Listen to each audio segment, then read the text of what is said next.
Hey, I'm back.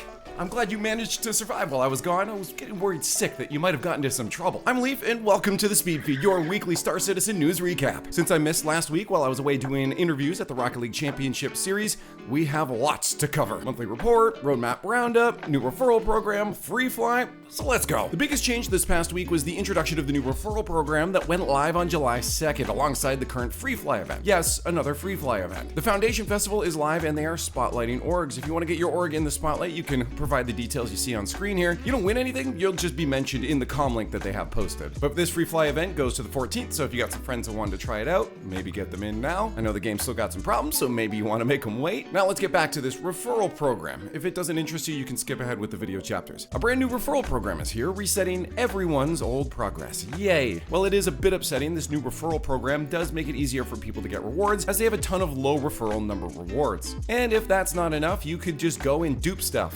Don't do that, but that's what a lot of people are doing. There is another duping issue. Players are standing around duplicating items like they're trading stocks on the exchange floor.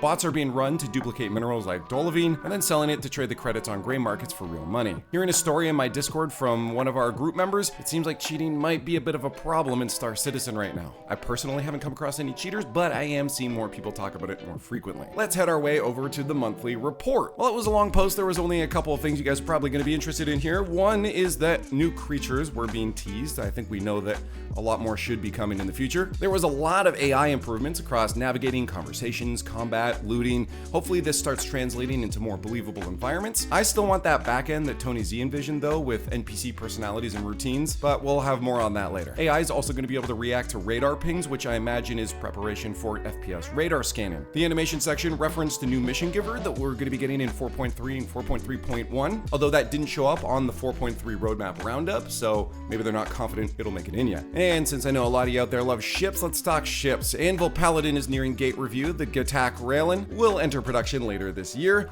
The Drake Ironclad is now being worked on. The RSI Apollo Medevac and Triage is in Laud 0 phase. The RSI Perseus is in its gray box gate review before it heads to animation, and 5 unannounced ships are being worked on. Also, the Kraken is finally entering pre-production, with full production starting this year, so maybe you can expect it in a year or two. Here's a fun one. Dynamic server meshing had steady progress, which they mentioned is necessary for instancing. Of course, since new servers will need to be spawned to run the instanced areas, but I have never been so split on a single sentence. On one hand, dynamic server meshing, the tech that makes sure that we don't need instancing in the game.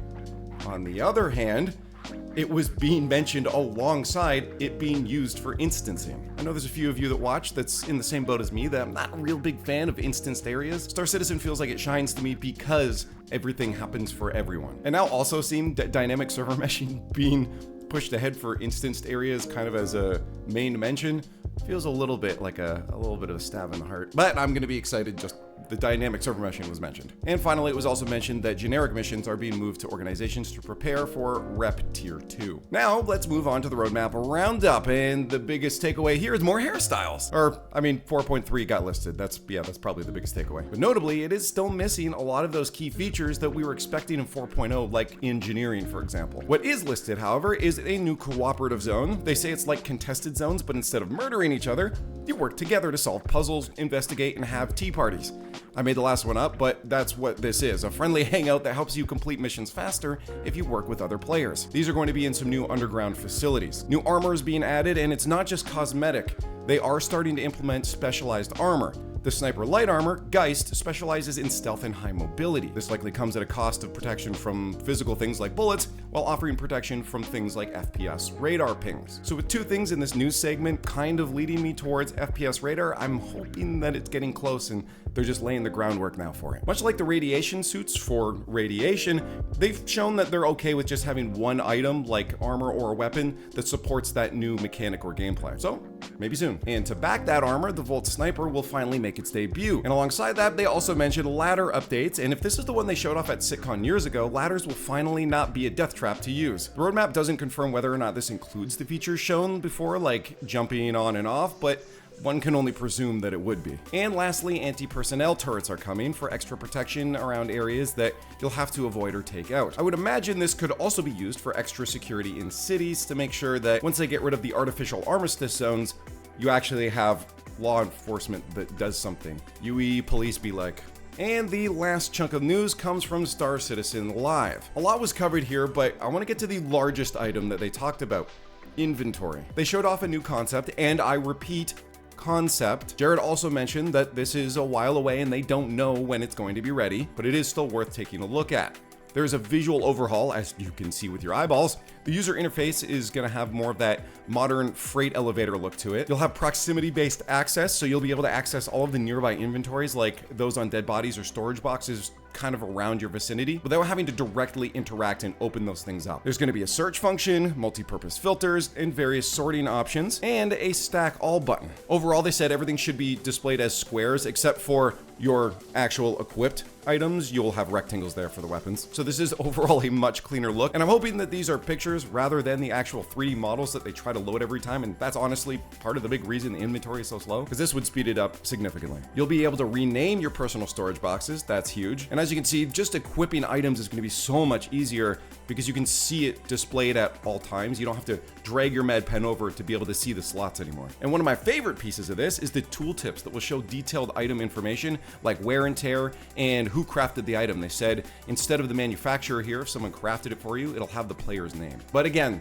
concept, they haven't even started building this at all. But I think it's a much better look than what we have currently in the game. But outside of that, we didn't really have a lot of news. While they did cover a variety of topics, a lot of it was just discussions about game development. But one particular thing that did catch my attention was talks of economy. For the longest time, we've had this idea that Tony Z showed off a while ago. It was a simulation and their idea of how the economy should work. But we've had radio silence for the past few years on this topic. Star Citizen has always been appealing to me because of its promise of a dynamic economy. As an example, if a ton of players mine one material in a specific area, local refineries will offer less for it as the market gets flooded. Unless, of course, that material is being used to craft a lot of items and it's still scarce. In Star Citizen Live, there were a couple things, including this blurb here, that makes me think they've thrown out Tony Z's idea entirely, or at least haven't worked on it at all. And now here insert your adjective, dynamic, live, responsive, all those things that we want to put into the economy that we all dream to have,